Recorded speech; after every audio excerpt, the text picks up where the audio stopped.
What Fox Television told us was that we were just the people to be the investigators. Do any stories you want, ask tough questions, and get answers. So we thought, this is great. This is a dream job. Fantastic. The very first thing they had us do was not to research stories, but to shoot this promo, which was The Investigators. Uncovering the truth, getting results, protecting you. And they had a film crew and a smoke machine, and we were silhouetted. Investigative reporter Steve. One of the first stories that Jane came up with was the revelation that most of the milk in the state of Florida and throughout much of the country was adulterated with the effects of bovine growth hormone, the artificial hormone that farmers were injecting into their cows so that they would produce more milk. With Monsanto, I didn't realize how effectively a corporation could work to get something on the marketplace. The levels of coordination they had to have. They had to get university professors into the fold. They had to get experts into the fold. They had to get reporters into the fold. They had to get the public into the fold. And of course the FDA, let's not leave them out. They had to get the federal regulators convinced that this was a fine and safe product to get it onto the marketplace. And they did that. They did that very, very well. It's a great time to be a high-producing cow. Posilac One Step, bovine somatotropin by Monsanto. The federal government basically rubber-stamped it before they put it on the marketplace. The longest test they did for human toxicity was 90 days on 30 rats. Posilac is the single most tested new product in history and is now available to you specifically so you can increase your profit potential. And then either Monsanto misreported the results to the FDA, or the FDA didn't bother to look in depth at Monsanto's own studies. The scientists within Health Canada looked very carefully at bovine growth hormone and came to very different conclusions than the Food and Drug Administration in the U.S. did. Monsanto's engineered growth hormone did not comply with safety requirements. It could be absorbed by the body and therefore did have implications for human health. Mysteriously, that conclusion was deleted from the final published version of their report. They knew there were problems. They saw serious potential human health problems, and they stood up in Canada and said, we're not going to approve this because we don't believe it's safe. We have been pressured and coerced to pass drugs of questionable safety, including the RBST. I personally was very concerned that there's a very serious problem of secrecy, conspiracy, and things of that nature, and something needs to be done. The FDA was then on the hot seat. They had to come up with an answer. They didn't come up with a good one, and they never took the opportunity then. I mean, what would they do? Pull it off the market and say we need to now do the job that we didn't do the first time? They didn't do that. We wrote the story. We had it ready a week beforehand. They bought ads. Farmers in the milk industry say it's safe, but studies suggest a link to cancer. Don't miss this special report from the investigators. That Friday night before the Monday this series was to begin, the fax machine spit out a letter from this very high-priced lawyer in New York that Monsanto had hired. It contained a lot of things that were just off-the-wall false, just demonstrably false. But if you didn't know the story and you didn't know how he had gone about producing it, would have scared you as a broadcaster, as a manager. And they decided that they would pull the story and they would just check it one more time. But the bottom line was that there was no factual errors in that story. Both sides had been heard from. Both sides had had an opportunity to speak. 1 week later, Monsanto sent the second letter. And this was even more strongly worded. And it said there will be dire consequences for Fox News if the story airs in Florida. And this time they freaked. They were afraid of being sued, and they were also afraid of losing advertising dollars at all of the stations owned by Rupert Murdoch. And he owned more television stations than any other group in America. And that's 22 television stations. That's a lot of advertising dollars for Roundup, aspartame, NutraSweet, and other products. So we got into a battle. And the first deal was the new general manager. And his name's Dave.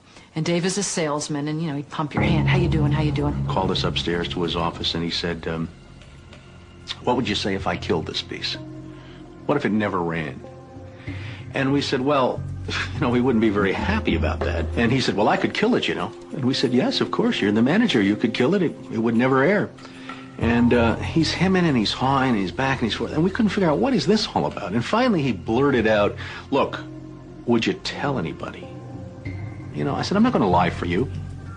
about a week later, calls us back to the office and says, okay, we'd like you to make these changes. In fact, you will make these changes. We said, well, look, let us show you the research that we have that shows that this information you want us to broadcast isn't true. To which he replies, I don't care about that. I said, pardon me? And he said, that's what I have lawyers for. Just write it the way the lawyers want it written. I said, you know, this is news. This is important. This is stuff people need to know. And I'll never forget, he didn't pause a beat, and he said, we just paid $3 billion for these television stations. We'll tell you what the news is. The news is what we say it is. I said, I'm not doing that.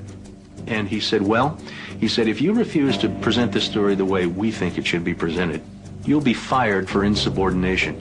I said, I will go to the Federal Communications Commission and I will report that I was fired from my job by you, the licensee of these public airwaves, because I refused to lie to people on the air. And it's thank you very much. You'll hear from us right away. Well, 24 hours came and went, and we didn't hear a thing. And about a week later, he calls us back, and now we've changed strategies. How about if we pay you some money and you just go away? And I said, how much money?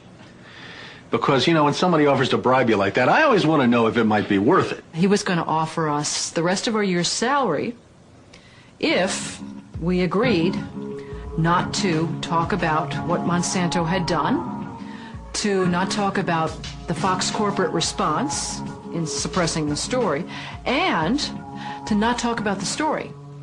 Not talk about BGH, again, anywhere. Not take the story to another news organization. Just zip up. I said, you mean if I want to go to my daughter's PTA meetings and explain what's in the school milk at the school lunch program? I can't. No. You can never speak about this anywhere. And Steve says, okay, write it up. And I'm like, what are you talking about? Write it up. And I didn't say anything. And Dave, he wrote it up. And he FedExed it to us a couple days later. And he said, are you going to sign? And we said, nah, Dave, we're not going to sign that.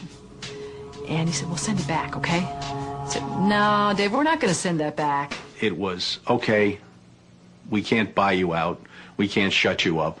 Let's get the story on the air in a way that we can all agree it will go on the air. And we started rewriting and editing with their lawyers. Well, during this 8-month re-review process, I say jokingly, they did things like, for example, they wanted to take out the word cancer. You don't have to identify what the potential problem is. Just say human health implications. Any criticism of Monsanto or its product, they either removed it or minimized it. And it was very, very clear, I would say, almost every edit they made to the piece, that was the aim. And we changed this and this and this, and then that wasn't good enough. Okay, now change this and this and this. Now change this and this. Version after version after version, 83 times. 83 times is unheard of. It doesn't happen. You shouldn't have to rewrite something 83 times. Obviously, they didn't want to put the thing on the air, and they were trying to drive us crazy and get us to quit or wait until the first window in our contract so that they could fire us. They, in effect, announced that they were going to fire us for no cause. Well, this was a little much. And Steve wrote a letter to the lawyer in Atlanta, whose name is Carolyn Forrest, the Fox corporate lawyer. And I said, you know, this isn't about being fired for no cause. You're firing us because we refused to put on the air something that we knew and demonstrated to be false and misleading. That's what this is about. And because we put up a fight, because we stood up to this big corporation, and we stood up to your editors, and we stood up to your lawyers, and we said to you, look, there ought to be a principle higher than just making money. And she wrote a letter back and said, you are right. That's exactly what it was. You stood up to us on this story, and that's why we're letting you go. Jane sued Fox under Florida's whistleblower statute, which protects those who try to prevent others from breaking the law. But her appeal court judges found that falsifying news isn't actually against the law. Florida's appellate court has ruled in favor of Fox 13. You may recall that Jane Acree, a former reporter here, sued Fox 13 in a whistleblower lawsuit, claiming she was fired for refusing to distort her report. The appeals court today threw that case out, saying Ms. Acree had no whistleblower claim against the station based on news distortion. Fox 13 Vice President and General Manager Bob Linger says the station has been completely vindicated by the ruling.